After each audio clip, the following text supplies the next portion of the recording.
ನಮಸ್ಕಾರ ಸ್ನೇಹಿತರೆ, ನಮ್ಮ ನಂಬಿಕೆಗೆ ಸ್ವಾಗತ ಸುಸ್ವಾಗತ. ಸ್ನೇಹಿತರೆ, ಭಾರತೀಯ ಚಿತ್ರರಂಗದ ಇತಿಹಾಸದಲ್ಲಿ ಕೆಲವು ಧ್ವನಿಗಳು ಕಾಲದ ಮಿತಿಯನ್ನು ಮೀರಿ ಶಾಶ್ವತವಾಗಿ ಉಳಿಯುತ್ತವೆ. ಅವುಗಳಲ್ಲಿ ಅತ್ಯಂತ ಮಧುರವಾದ ಮನಸ್ಸನ್ನ ತಟ್ಟುವ ಧ್ವನಿ ಎಂದರೆ ಪಿ.ಬಿ. ಶ್ರೀನಿವಾಸ್ ಅವರದ್ದು. ಕನ್ನಡ, ತಮಿಳು, ತೆಲುಗು, ಮಲಯಾಳಂ ಹಾಗೂ ಹಿಂದಿ ಸೇರಿದಂತೆ ಅನೇಕ ಭಾಷೆಗಳಲ್ಲಿ ಸಾವಿರಾರು ಹಾಡುಗಳನ್ನು ಹಾಡಿದ ಈ ಮಹಾನ್ ಗಾಯಕ ಕೇವಲ ಒಬ್ಬ ಹಿನ್ನೆಲೆ ಗಾಯಕನಲ್ಲ, ಅವರು ಒಂದು ಯುಗದ ಭಾವನೆಗಳ ಧ್ವನಿಯಾಗಿದ್ರು. ಇವರ ಧ್ವನಿ ಡಾಕ್ಟರ್ ರಾಜ್ಕುಮಾರ್ ಅವರಿಗೆ ಹೇಳಿ ಮಾಡಿಸಿದ್ದು ಅನ್ನೋದು ಕನ್ನಡ ಸಿನಿರಸಿಕರು ಒಪ್ಪಿಕೊಳ್ಳುವಂತಹ ಮಾತೆ. ಆದರೆ ಈ ಮಧುರ ಕಂಠದ ಹಿಂದೆ ಯಾವ ರೀತಿಯ ಜೀವವಿತ್ತು? ಬಾಲ್ಯದಲ್ಲಿ ಅವರು ಹೇಗಿದ್ರು? ಸಂಗೀತದತ್ತ ಅವರ ಪ್ರಯಾಣ ಆರಂಭವಾಗಿದ್ದು ಹೇಗೆ? ಅವರ ಕುಟುಂಬ ಜೀವನ ಹೇಗಿತ್ತು? ಇಷ್ಟೊಂದು ಜನಪ್ರಿಯತೆಯ ನಡುವೆಯೂ ಅವರು ಹೇಗೆ ಸರಳ ಜೀವನ ನಡೆಸಿದ್ರು? ಇವೆಲ್ಲದರ ಬಗ್ಗೆ ಈ ಸಂಚಿಕೆಯಲ್ಲಿ ಹೇಳ್ತಾ ಹೋಗ್ತೇನೆ. ಅದಕ್ಕೂ ಮುನ್ನ ನಮ್ಮ ನಂಬಿಕೆಗೆ ನಿಮ್ಮ ಬೆಂಬಲವಿರಲಿ. ಎಲ್ಲಾ ವಿಧದ ತ್ವಚೆಯ ಸಮಸ್ಯೆಗಳಿಗೆ ಧೀಮಹಿ ಪ್ರಾಡಕ್ಟ್ ರಾಮಬಾಣದಂತೆ ಕೆಲಸ ಮಾಡುತ್ತೆ. ಕೇವಲ 3 ದಿನದಲ್ಲೇ ವ್ಯತ್ಯಾಸ ನೋಡ್ತೀರಾ. ಯಾವುದೇ ಅಡ್ಡ ಪರಿಣಾಮಗಳಿಲ್ಲ.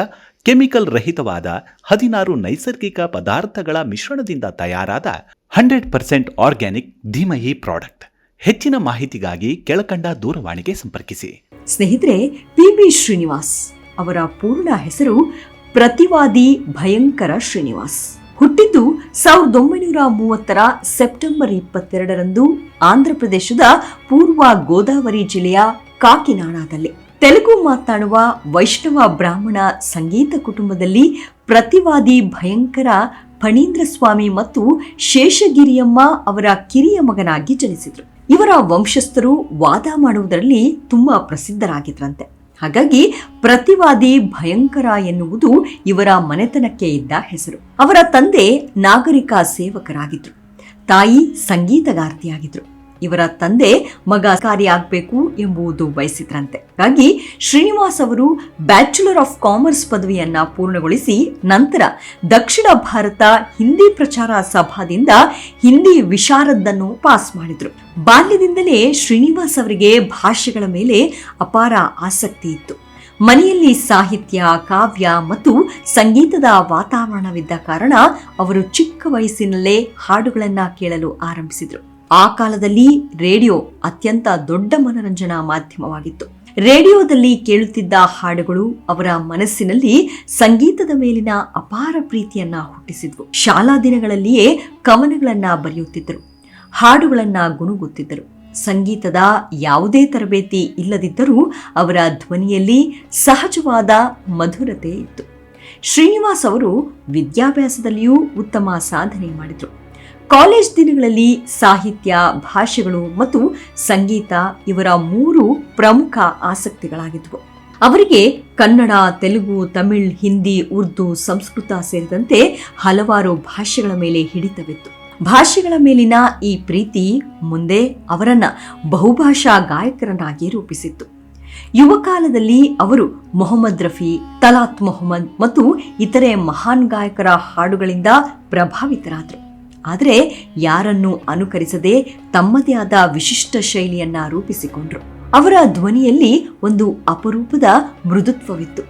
ಅದು ಪ್ರೇಮ ಗೀತೆಗಳಿಗೂ ಭಾವಗೀತೆಗಳಿಗೂ ವಿಶೇಷವಾದ ಜೀವ ತುಂಬುತ್ತಿತ್ತು. ಅವರ ಚಿಕ್ಕಪ್ಪ ಕಿಡಂಬಿ ಕೃಷ್ಣಸ್ವಾಮಿ ನಾಟಕ ಕಲಾವಿದ ಮತ್ತು ಗಾಯಕರಾಗಿದ್ರು. ಶ್ರೀನಿವಾಸ್ ಅವರು 13 ವರ್ಷದವರಿದ್ದಾಗ ಕೃಷ್ಣಸ್ವಾಮಿ ಅವರಿಗೆ ನಾಟಕವೊಂದರಲ್ಲಿ ಹಾಡಲು ಅವಕಾಶ ನೀಡಿದ್ರು. ನಂತರ ತರಬೇತಿ ಪಡೆದ ಹಾರ್ಮೋನಿಯಂ ವಾದಕ ಮತ್ತು ಗಾಯಕನಾದ ಶ್ರೀನಿವಾಸ್ ಮದ್ರಾಸ್ನ ಜೆಮಿನಿ ಸ್ಟುಡಿಯೋಸ್ಗೆ ಹೋದರು. ವೀಣಾ ವಾದಕನಾದ ಏಮಾನಿ ಶಂಕರ್ ಶಾಸ್ತ್ರಿ ಅವರು ಜೀವಂತ ಸಂಗೀತಗಾರರಲ್ಲಿ ಒಬ್ಬರಾಗಿದ್ದರು. ಅವರು ಶ್ರೀನಿವಾಸ್ ಅವರನ್ನ ಜೆಮಿನಿ ಸ್ಟುಡಿಯೋಸ್ನ ಮಾಲೀಕ ಎಸ್ ವಾಸನ್ಗೆ ಪರಿಚಯಿಸಿದರು. ಅಲ್ಲಿ ಶ್ರೀನಿವಾಸ್ ಅವರು ತಮ್ಮ ನೆಚ್ಚಿನ ಗಾಯಕ ಮೊಹಮ್ಮದ್ ರಫಿ ಹಾಡಿದ ಸೂಪರ್ ಹಿಟ್ ಹಾಡನ್ನ ಹಾಡಿದರು. ನೌಶಾದಲ್ಲಿ ಸಂಯೋಜಿಸಿದ ದೀದರ್ ಚಿತ್ರದ ಹಾಡು ಅವರಿಗೆ ವೃತ್ತಿಪರ ಹಿನ್ನೆಲೆ ಗಾಯಕರಾಗುವ ಅವಕಾಶವನ್ನ ತಂದುಕೊಟ್ಟಿತ್ತು. ಅವರು ಹಾಡಿದ ಮೊದಲ ಕನ್ನಡ ಹಾಡು ಜಾತಕ ಫಲ ಸಿನಿಮಾತು. ಸಂಗೀತದ ಮೇಲಿನ ಆಸಕ್ತಿ ಅವರನ್ನು ಚೆನ್ನೈಗೆ ಕರೆತಂದಿತ್ತು. ಆಗ ದಕ್ಷಿಣ ಭಾರತದ ಚಿತ್ರರಂಗದ ಕೇಂದ್ರವೇ ಮದ್ರಾಸ್ ಆಗಿತ್ತು. ರೇಡಿಯೋ ಕಾರ್ಯಕ್ರಮಗಳಲ್ಲಿ ಹಾಡುತ್ತಾ, ಸಂಗೀತ ನಿರ್ದೇಶಕರನ್ನ ಭೇಟಿ ಮಾಡುತ್ತಾ ಅವರು ಅವಕಾಶಗಳಿಗಾಗಿ ಪ್ರಯತ್ನಿಸಿದರು. ಕೊನೆಗೂ ಅವರ ಪ್ರತಿಭೆ ಗುರುತಿಸಲ್ಪಟ್ಟಿತ್ತು. 1950ರ ದಶಕದಲ್ಲಿ ಅವರಿಗೆ ಚಿತ್ರರಂಗದಲ್ಲಿ ಮೊದಲ ಅವಕಾಶ ದೊರೆಯಿತು.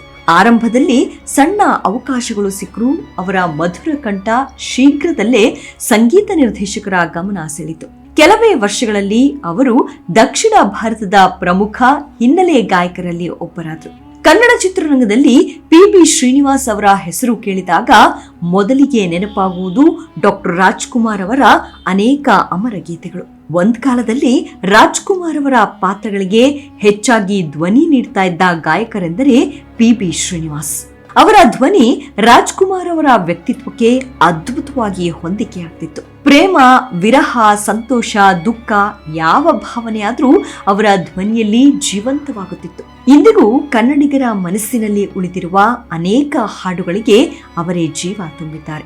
ಅವರ ಹಾಡುಗಳು ಕೇವಲ ಸಂಗೀತವಲ್ಲ, ಅವು ಒಂದು ಪೀಳಿಗೆಯ ನೆನಪುಗಳಾಗಿವೆ. ತಮಿಳು ಚಿತ್ರರಂಗದಲ್ಲಿಯೂ ಅದ್ಭುತ ಸಾಧನೆ ಮಾಡಿದ್ರು. ವಿಶೇಷವಾಗಿ ನಟ ಜಮಿನಿ ಗಣೇಶನ್ ಅವರ ಪರದೆಯ ಮೇಲಿನ ರೊಮ್ಯಾಂಟಿಕ್ ವ್ಯಕ್ತಿತ್ವಕ್ಕೆ ಪಿ.ಬಿ. ಶ್ರೀನಿವಾಸ್ ಅವರ ಧ್ವನಿ ಅತ್ಯಂತ ಸೂಕ್ತವಾಗಿತ್ತು. ಜಮಿನಿ ಗಣೇಶನ್ ಅವರ ಅನೇಕ ಸೂಪರ್ ಹಿಟ್ ಚಿತ್ರಗಳಲ್ಲಿ ಹಿನ್ನೆಲೆ ಗಾಯಕರಾಗಿ ಪ್ರಸಿದ್ಧರಾದರು. ಆ ಕಾಲದ ತಮಿಳು ಪ್ರೇಕ್ಷಕರು ಜಮಿನಿ ಗಣೇಶನ್ ಅವರ ಮುಖ ಮತ್ತು ಪಿ.ಬಿ. ಶ್ರೀನಿವಾಸ್ ಅವರ ಧ್ವನಿಯನ್ನು ಒಂದೇ ನಾಣ್ಯದ ಎರಡು ಮುಖಗಳಂತೆ ನೋಡುತ್ತಿದ್ದರು. ಭಾರತದಲ್ಲಿ ಬಹುಭಾಷೆಗಳಲ್ಲಿ ಯಶಸ್ಸು ಕಂಡ ಗಾಯಕರ ಸಂಖ್ಯೆ ತುಂಬಾನೇ ಕಡಿಮೆ. ಆದರೆ ಪಿ.ಬಿ. ಶ್ರೀನಿವಾಸ್ ಅವರು ಕನ್ನಡ, ತಮಿಳು, ತೆಲುಗು, ಮಲಯಾಳಂ, ಹಿಂದಿ ಸೇರಿದಂತೆ ಹಲವು ಭಾಷೆಗಳಲ್ಲಿ ಸಾವಿರಾರು ಹಾಡುಗಳನ್ನ ಹಾಡಿದರು. ಪ್ರತಿ ಭಾಷೆಯ ಉಚ್ಚಾರಣೆಯನ್ನು ಅತ್ಯಂತ ಗೌರವದಿಂದ ಕರೆಯುತ್ತಿದ್ದರು. ಅದಕ್ಕಾಗಿ ಆ ಭಾಷೆಯ ಜನರು ಅವರನ್ನು ತಮ್ಮವರಂತೆ ಸ್ವೀಕರಿಸಿದರು. ಭಾಷೆಗಳ ಮೇಲಿನ ಪ್ರೀತಿ ಅವರ ಯಶಸ್ಸಿನ ಪ್ರಮುಖ ಕಾರಣಗಳಲ್ಲಿ ಒಂದಾಗಿತ್ತು. ಅತ್ಯಂತ ದೊಡ್ಡ ಖ್ಯಾತಿ ಪಡೆದಿದ್ದರೂ ಪಿ.ಬಿ. ಶ್ರೀನಿವಾಸ್ ಅವರ ಜೀವನ ಸರಳತೆಯಿಂದ ಕೂಡಿತ್ತು. ಅವರು ಕವಿ, ಸಾಹಿತ್ಯಾಸಕ್ತ ಮತ್ತು ಪುಸ್ತಕ ಪ್ರಿಯರಾಗಿದ್ದರು. ಸಂಗೀತದ ಜೊತೆಗೆ ಸಾಹಿತ್ಯದ ಮೇಲೂ ಅಪಾರ ಪ್ರೀತಿ ಹೊಂದಿದ್ರು. ಸಾಮಾನ್ಯವಾಗಿ ಅವರನ್ನು ಬಣ್ಣ ಬಣ್ಣದ ಉಡುಪುಗಳಲ್ಲಿ ಟೋಪಿ ಧರಿಸಿ ಕಾಣಬಹುದಾಗಿತ್ತು. ಇದು ಅವರ ವಿಶಿಷ್ಟ ವ್ಯಕ್ತಿತ್ವದ ಒಂದು ಭಾಗವಾಗಿತ್ತು. ಚಿತ್ರರಂಗದ ಮೆರುಗು, ಗ್ಲಾಮರ್ ನಡುವೆಯೂ ಅವರು ಅತ್ಯಂತ ವಿನಮ್ರ ವ್ಯಕ್ತಿಯಾಗಿ ಗುರುತಿಸಿಕೊಂಡಿದ್ರು. ಅವರೊಂದಿಗೆ ಕೆಲಸ ಮಾಡಿದ ಅನೇಕ ಕಲಾವಿದರು ಅವರ ಸೌಜನ್ಯ ಮತ್ತು ಸ್ನೇಹಪರ ಸ್ವಭಾವವನ್ನ ನೆನಪಿಸಿಕೊಳ್ತಾರೆ. ಪಿ.ಬಿ. ಶ್ರೀನಿವಾಸ್ ಅವರಿಗೆ ಪತ್ನಿ, ಇಬ್ಬರು ಪುತ್ರರಾದ ಬಿ.ಎಸ್. ರಾಮಮೂರ್ತಿ ಮತ್ತು ಬಿ.ಎಸ್. ಶ್ರೀನಿವಾಸ್ ಹಾಗೂ ಸುಜಾತ ಎಂಬ ಮಕ್ಕಳಿದ್ದಾರೆ. ಅಲ್ಲದೆ ತಮ್ಮ ಖಾಸಗಿ ಬದುಕನ್ನು ಸದಾ ಮಾಧ್ಯಮಗಳಿಂದ ದೂರ ಇಡ್ತಾ ಇದ್ರು. ಅವರ ಜೀವನದ ಬಹುಪಾಲು ಸಂಗೀತ, ಸಾಹಿತ್ಯ ಮತ್ತು ಕಲೆಯ ಸುತ್ತಲೇ ಸಾಗಿತ್ತು. ವೈಯಕ್ತಿಕ ವಿಷಯಗಳಿಗಿಂತ ತಮ್ಮ ಕಲೆ ಮತ್ತು ಅಭಿಮಾನಿಗಳಿಗೆ ಹೆಚ್ಚಿನ ಮಹತ್ವ ನೀಡಿದರು. ಅವರ ಸರಳ ಜೀವನ ಶೈಲಿ ಮತ್ತು ಆತ್ಮೀಯ ಸ್ವಭಾವವೇ ಅವರನ್ನ ಎಲ್ಲರಿಗೂ ಹತ್ತಿರವಾಗಿಸಿತ್ತು. ಶ್ರೀನಿವಾಸ್ ಅವರು ಕೇವಲ ಗಾಯಕನಲ್ಲ, ಒಬ್ಬ ಸಂಸ್ಕಾರವಂತ ವ್ಯಕ್ತಿಯಾಗಿದ್ರು. ಹೊಸ ಕಲಾವಿದರಿಗೆ ಪ್ರೋತ್ಸಾಹ ನೀಡ್ತಾ ಇದ್ರು. ಯುವ ಗಾಯಕರನ್ನ, ಪ್ರತಿಭೆಯನ್ನ ಮೆಚ್ಚಿಕೊಳ್ತಾ ಇದ್ರು. ಸಂಗೀತ ಕ್ಷೇತ್ರದಲ್ಲಿ ಸ್ಪರ್ಧೆಗಿಂತ ಸ್ನೇಹ ಮುಖ್ಯ ಎಂದು ಅವರು ನಂಬುತ್ತಿದ್ದರು. ಅನೇಕ ಸಾಹಿತ್ಯಿಕ ಕಾರ್ಯಕ್ರಮಗಳು, ಸಂಗೀತ ಕಚೇರಿಗಳು ಮತ್ತು ಸಾಂಸ್ಕೃತಿಕ ವೇದಿಕೆಗಳಲ್ಲಿ ಸಕ್ರಿಯವಾಗಿ ಭಾಗವಹಿಸ್ತಾ ಇದ್ರು. ಅವರ ಮಾತುಗಳಲ್ಲಿ ಸದಾ ವಿನಯ ಮತ್ತು ಮಾನವೀಯತೆ ಕಾಣುತ್ತಿತ್ತು. ತಮ್ಮ ದೀರ್ಘ ಸಂಗೀತ ಜೀವನದಲ್ಲಿ ಅವರು ಅನೇಕ ಪ್ರಶಸ್ತಿಗಳು ಮತ್ತು ಗೌರವಗಳನ್ನ ಪಡೆದರು. ರಾಜ್ಯ ಮಟ್ಟದ ಹಾಗೂ ರಾಷ್ಟ್ರೀಯ ಮಟ್ಟದ ಹಲವು ಪ್ರಶಸ್ತಿಗಳು ಅವರಿಗೆ ಲಭಿಸಿವೆ. ಅವರ ಅತ್ಯಂತ ದೊಡ್ಡ ಪ್ರಶಸ್ತಿ ಎಂದರೆ ಕೋಟ್ಯಾಂತರ ಅಭಿಮಾನಿಗಳ ಪ್ರೀತಿ. ಸಾವಿರಾರು ಹಾಡುಗಳನ್ನ ಹಾಡಿದ ಅವರು ದಕ್ಷಿಣ ಭಾರತೀಯ ಸಂಗೀತ ಲೋಕದ ಜೀವಂತ ದಂತಕಥೆಯಾಗಿ ಗುರುತಿಸಲ್ಪಟ್ಟರು. ಅವರ ಹಾಡುಗಳು ಇಂದಿಗೂ ಹೊಸ ಪೀಳಿಗೆಯವರ ಮನಸ್ಸನ್ನ ಗೆಲ್ಲುತ್ತವೆ. ವಯಸ್ಸಾದ ನಂತರವೂ ಅವರು ಸಂಗೀತದ ಸಂಪರ್ಕವನ್ನ ಬಿಡಲಿಲ್ಲ. ಕಾರ್ಯಕ್ರಮಗಳಲ್ಲಿ ಭಾಗವಹಿಸ್ತಾ ಇದ್ರು. ಅಭಿಮಾನಿಗಳೊಂದಿಗೆ ಬೆರೆಯುತ್ತಿದ್ದರು. ಅವರ ಜೀವನದ ಕೊನೆಯ ವರ್ಷಗಳಲ್ಲಿಯೂ ಸಂಗೀತವೇ ಅವರ ಉಸಿರಾಗಿತ್ತು. 2013ರ ಏಪ್ರಿಲ್ 14ರಂದು ಈ ಮಹಾನ್ ಗಾಯಕ ನಿಧನರಾದರು. ಆದರೆ ಅವರ ಧ್ವನಿ ಎಂದಿಗೂ ಚಿರಾಯುವಾಯಿತು. ಪಿ.ಬಿ. ಶ್ರೀನಿವಾಸ್ ಅವರ ಜೀವನ ನಮಗೆ ಒಂದು ಮಹತ್ವದ ಪಾಠ ಕಲಿಸುತ್ತೆ.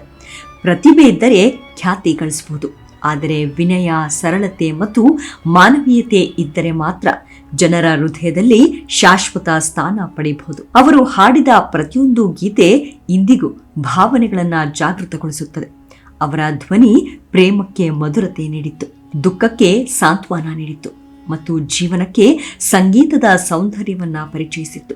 ಆದ್ದರಿಂದಲೇ ಪಿ.ಬಿ. ಶ್ರೀನಿವಾಸ್ ಕೇವಲ ಒಬ್ಬ ಗಾಯಕರಲ್ಲ, ಭಾರತೀಯ ಸಂಗೀತ ಇತಿಹಾಸದ ಒಂದು ಅಮರ ಅಧ್ಯಾಯ. ಅವರ ಧ್ವನಿ ನಿಂತಿರಬಹುದು, ಆದರೆ ಅವರ ಹಾಡುಗಳು ಎಂದಿಗೂ ನಿಲ್ಲುವುದಿಲ್ಲ. ಪ್ರತಿಯೊಂದು ಪೀಳಿಗೆಯೂ ಅವರ ಹಾಡುಗಳನ್ನು ಕೇಳುತ್ತಲೇ ಇರುತ್ತದೆ. ಆ ಮಧುರ ಕಂಠದ ಮೂಲಕ ಪಿ.ಬಿ. ಶ್ರೀನಿವಾಸ್ ಎಂಬ ಹೆಸರು ಶಾಶ್ವತವಾಗಿ ಜೀವಂತವಾಗಿರುತ್ತದೆ. ಇವಿಷ್ಟು ಪಿ.ಬಿ. ಶ್ರೀನಿವಾಸ್ ಅವರ ಬದುಕಿನ ಕುರಿತಾದ ಸಣ್ಣದಾದ ಮಾಹಿತಿ. ಮುಂದಿನ ಸಂಚಿಕೆಯಲ್ಲಿ ಮತ್ತೆ ಸಿಗೋಣ.